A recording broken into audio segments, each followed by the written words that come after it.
بسم اللہ الرحمن الرحیم۔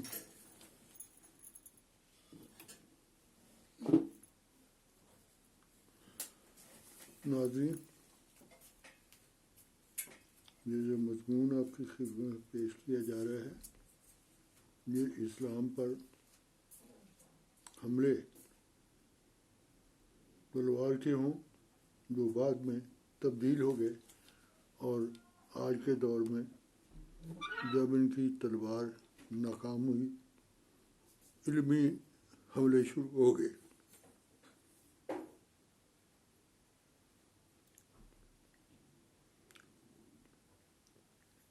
اسلام کے دور اول میں اشاعت اسلام کو روکنے کے لیے معاندین نے اپنے طاقت سے مٹانے کی کوشش کی، اور جب یہ کوشش ناکام ہو گئی انہوں نے پھر علمی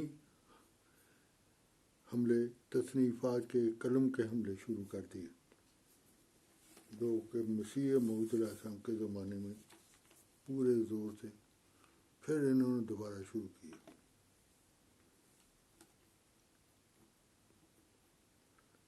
معاندین اسلام نے تلوار کے حملوں کا سلسلہ جاری رکھا، روز اول سے جو وسلم کے زمانے سے شروع ہوئے تھے۔ اس کے بعد جب اسلام کی ترقی ان سے روک نہیں سکی اور اسلام جو ہے اس کی فتوحات جو ہیں اشاعت اسلام کی وہ عہد وسطیٰ یعنی ان کے یورپ کے دروازے کھٹکھٹانے لگے تو ان کو خطرات پیدا ہوئے، پھر وہ صلیبی جنگوں کا سلسلہ شروع ہو گیا۔ اب یہ بہت لمبا مضمون ہے، میں مختصر طور پر اشارتاً بیان کروں گا۔ اور عیسائی حکمرانوں نے اسلام کے خلاف جاریت ایک منظم طریقے سے شروع کر دی، یعنی تمام متحدہ طاقتیں جو تھیں یورپ کی وہ مل کر صلیبی حملوں میں شامل ہو گئیں۔ صلیبی جنگوں کے نام پر مسلمان سے پہلی مرتبہ ان سے تصادم جو متحدہ ہوا طاقتوں کا 1095 میں وقوع پذیر ہوا، جس کے نتیجے مسلمانوں نے یورپ کے کئی ممالک پر قبضے کرنے شروع کر دیے تھے، اور کہنا بجا ہوگا کہ صلیبی جنگوں کے خاتمے کے بعد اہل یورپ یعنی عرب کا کلچر فلسفہ اور سائنس اور میڈیسن کے علاوہ اسلام کی اقتصادی ترقی اور اصلی طاقت کی مدد ترائی کر رہے تھے یورپ والے، کہ یہ ہے انہوں نے طاقت کے باوجود ہم پر جبر نہیں کیا عوام پر، اور ان کا مقابلہ کیا جنہوں نے تلوار اٹھائی تھی۔ 200 سال تک یہ چکر چل رہا ہے جنگوں کا۔ اس کے بعد ان کے جو حکمران تھے ان کی جو اپنی عوام پر جبر کی حکومت تھی، اس کے بالمقابل جب ان کے پاس حکومت آئی تو یہ لوگ جو تھے یہ اسلام کی تعلیم اور اس کی خوبیوں سے، اس کی عدل مذہبی رواداری سے بہت متاثر ہوئے، تو انہوں نے اپنے کلچر جو ہے چھوڑ کر جو صدیوں کا تھا اسلام کے کلچر کو اپنانا شروع کر دیا۔ ان کی رسومات جو تھی اسلام کی انہیں پسند آئی۔ مغربی مورخین اس دور کو مسلم کونیزم وہ کہتے ہیں کہ اتنے ان کو فتوحات ملی ہے تو یہ توسیع نوبادیت کا نام دیا۔ ان کی مرضی ہے جو کہہ لیں، لیکن حقیقت سے فرار ممکن نہیں۔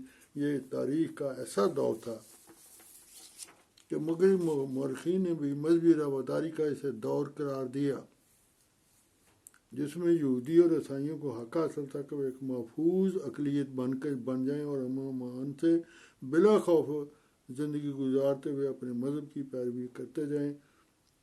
اور جو ان کے مفکرین تھے، دانشور تھے، انہوں نے مسلمانوں کی رواداری کو بتا بہت خراج تحسین پیش کیا اور ان کا موازنہ کیا کہ اپنی حکومتیں جو پہلے تھی کہ ازمنہ وسطیٰ کی اسلامی دنیا میں یہودی اور عیسائی اپنے مذہب کی زیادہ آزادی سے پیروی کر سکتی ہیں. اب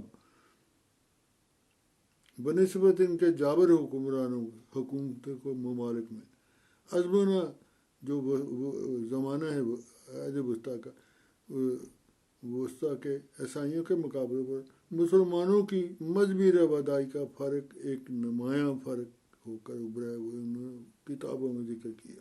اب میں کتابوں کا حوالہ دینے سے گنجائش ہے. اسلامی تہذیب اس قدر ترقی یافتہ تھی کہ عیسائی حکمرانوں کو یہ خوف کھایا جا رہا تھا کہ اسلامی تہذیب سے ان کی طرز فکر کی لہروں کو کسی نہ کسی صورت میں تھام نہ لیا گیا. اتنی پاورفل ان کی تہذیب ہے اسلامی. اگر اس کو تھام نہ لیا گیا، اگر تہذیبی جو سیلاب ہے ہمیں بہا کر لے جائے گا، عیسائیت کو لے ڈوبے گا، کیونکہ یہ عوامی سطح پر بھی قبول کیا جا رہا تھا.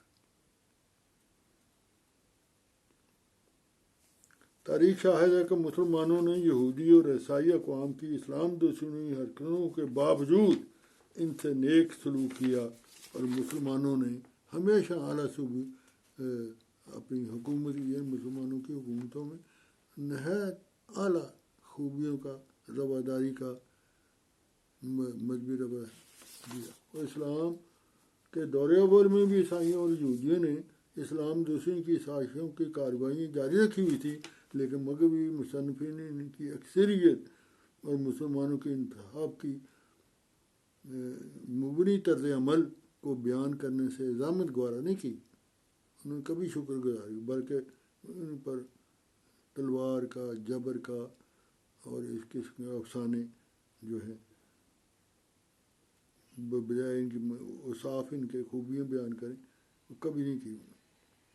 بلکہ ایسے متصب مصنفین ہیں جنہوں کتابوں پر اب قلمی حملے شروع کیے ہوئے تھے. اسلام کے عقائد کی خوبیاں بیان کرنے کے بجائے اسلام کی مذہبی رواداری کے اوصاف بیان کرنے کی ضرورت محسوس نہیں کی. اسلام کے خلاف ان کی جارحیت کے نفرت پر ہتھ کنڈے جو ہیں وہ جاری رہے، وہ تحریری پر قلمی جو ہے جاری رہے. عیسائی یہودی اقوام کی اسلام دشمنی کی دیرینہ جڑیں اسلام کے دور اول تک پھیلی ہوئی تھی. اسلام حضرت نبی پاک صلی اللہ علیہ وسلم سے اور ازمنہ وسطیٰ تک ان کے حملوں کی وہی صورتحال رہی. بے شک وہ تلوار کے حملے تھے، اب وہ علمی حملے شروع ہو گئے. علمی حملوں میں ان کی مماثلتیں جو ہیں پتہ لگتا ہے ان کی دشمنی جو ہے وہ اس میں کوئی کمی نہیں آئی. ان کی تصانیف کے میں علمی تصانیف میں یہ باتیں پائی جاتی ہیں کہ اسلام پر بے جا الزام، جبر کا الزام لگایا جائے.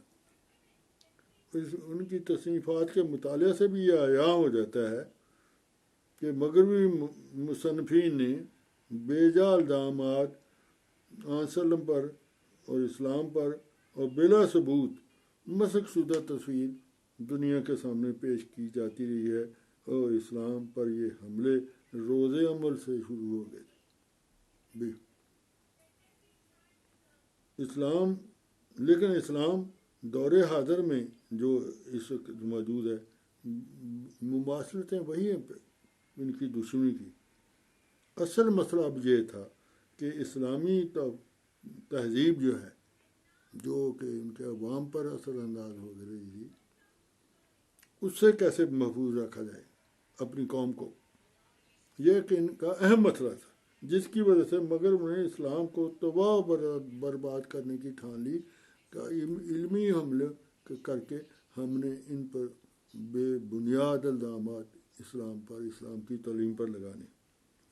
امریکہ اور یورپ جیسی بڑی طاقتیں اسلام کو اپنا سب سے بڑا خطرہ سمجھتی ہیں تہذیبی لحاظ سے.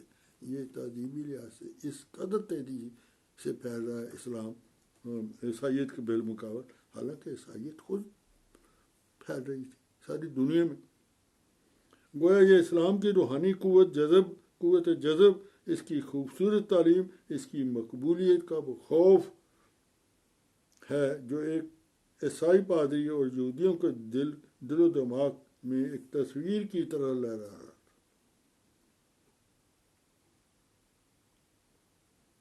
آج بھی اسلام کی مقبولیت کا یہی خوف مغربی اقوام میں کار فرما ہے.